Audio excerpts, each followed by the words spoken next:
તો સાહિલભાઈ અભી તમે કરંટ સિચ્યુએશન લો અને કરંટ માર્કેટ કન્ડિશન લો આપણું સુરતનું અને ઓવરઓલ ઇન્ડિયાનું, અને એમ ફ્યુચરમાં આપણે જોવા જઈએ તો સુરતનું ટેક્સટાઇલ માર્કેટ ક્યાં પહોંચવાનું છે અને કેવી ફોરકાસ્ટિંગ લાગે છે? સુરતનું ટેક્સટાઇલ માર્કેટ બહુ જ અત્યારે પણ આગળ છે અને આગળ પણ રહેવાનું. એનું બહુ સિમ્પલ રીઝન છે, અત્યારે ઇન્ડિયામાં કોઈને પણ લાઈક બનારસી સાડી જોઈએ છે તો બનારસથી નહીં લઈ સુરતથી લે છે, કોઈને પૈઠાની જોઈએ છે તો મહારાષ્ટ્રથી લઈ સુરતથી લે છે, લાઈક કોઈને સાઉથની સાડી લેવી હોય તો સેલમથી નથી લેતો સુરતથી લે છે.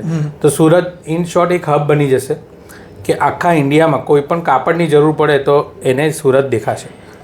એટલે હબ તો ઓલરેડી છે પણ હજી મોટું હબ બનશે, બિકોઝ ડે બાય ડે જે રીતે ઇન્વેસ્ટમેન્ટ આવે છે, જે રીતે મશીનો આવી રહ્યા છે, એ જોતાં એવું લાગે છે કે કેવું ઇન્ડિયામાં કપડાને લઈને કેવું માર્કેટ બની જશે કે જ્યાં આખા ઇન્ડિયામાં આખા વિદેશમાંથી બી કોઈ આવશે ને એવું લાગે કે ઇન્ડિયાથી કપડું ઇમ્પોર્ટ કરવું છે તો એના માટે એક સુરત ઓપ્શન હશે કે ભાઈ સુરત જાઓ એટલે તમને બધું મળી જાય.